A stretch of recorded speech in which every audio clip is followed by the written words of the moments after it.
ओम शांति। देखिए, हम जो संगम युग में पुरुषार्थ करते हैं, तो जो पुरुषार्थ करते हैं, ये पुरुषार्थ का जो प्रारब्ध है, फल है, ये केवल सतयुग और त्रेता युग के अंत तक ही चलता है ना। सतयुग से त्रेता के अंत तक अभी संगम युग के पुरुषार्थ। अभी अगर हम पवित्र बनते हैं तो हमारी पवित्रता सतयुग त्रेता के अंत तक चलेगी।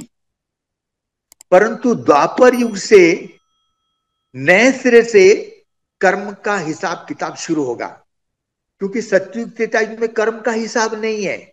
क्योंकि संगम युग में जो पुरुषार्थ किया, तो सतयुग त्रेता युग में कर्म अकर्म बन जाते हैं, कर्म कर्म बन जाते हैं।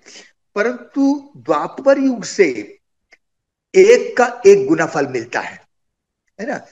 एक कर्म किया तो उसका एक गुना फल।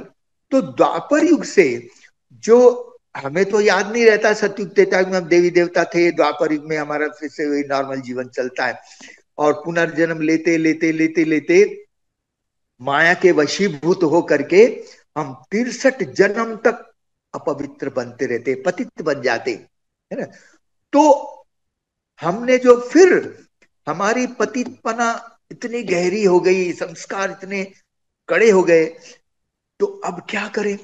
परंतु बाबा आया है, कितने भी कड़े संस्कार क्यों ना हो, अगर हम बाबा से दिल से ऑनेस्टी से योग लगाते हैं, है ना, तो बाबा योग, बुद्धि योग हमारा लगता है, इस योग से हमारे विकर्म विनाश होते हैं।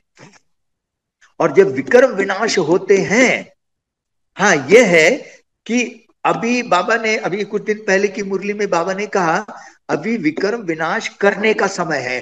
तो अभी विकर्म थोड़ी करना चाहिए, तो अभी विकर्म नहीं करना है।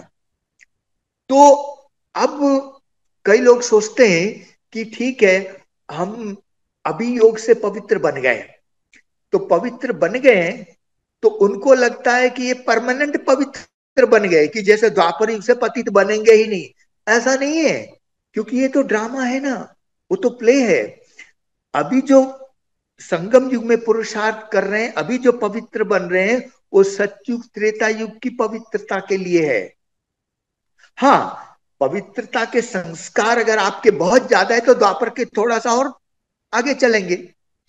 परंतु बाबा कहते हैं ना कि ये हार जीत का खेल है ना। हम पावन बनते हैं तो पतित भी बनते हैं। ब्रह्मा बाबा को भी बाबा कहते हैं कि इनके अंतिम जन्म के भी अंत के अंत जन्म में बाबा प्रवेश करते हैं। बाबा कहते हैं तो पतित तन है ना। तो बाबा पतित तन में, पतित दुनिया में पतित तन में आते हैं। परंतु ऐसा नहीं कि ब्रह्मा बाबा अभी पावन बन गए, अभी सूक्ष्म वतन में है, सतयुग में कृष्ण बनेंगे, तो सतयुग त्रेता युग में ठीक है राजा महाराजा बनेंगे, तो द्वापर युग से पतित बनेंगे ही नहीं, ऐसा नहीं हो सकता।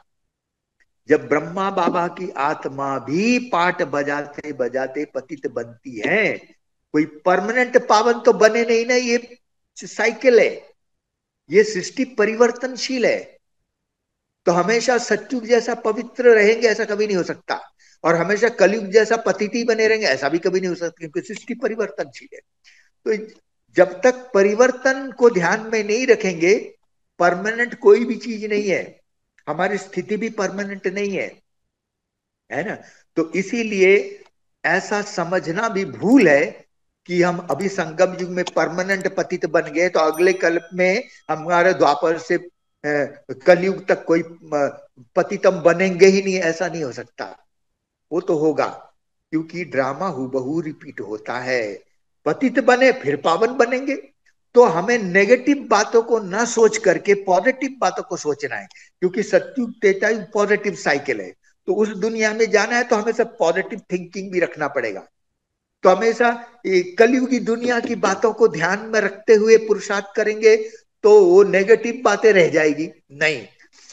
हमें स्वमान का अभ्यास करना है कि मैं पवित्र आत्मा हूं। तो पवित्रता की स्थिति की आह्वान करते हैं और हम आगे पवित्र बनते। आगे भले पतित बनेंगे तो बनेंगे, फिर बाबा आएगा पावन बनाने, उसकी चिंता हमें नहीं करनी है। ओम शांति।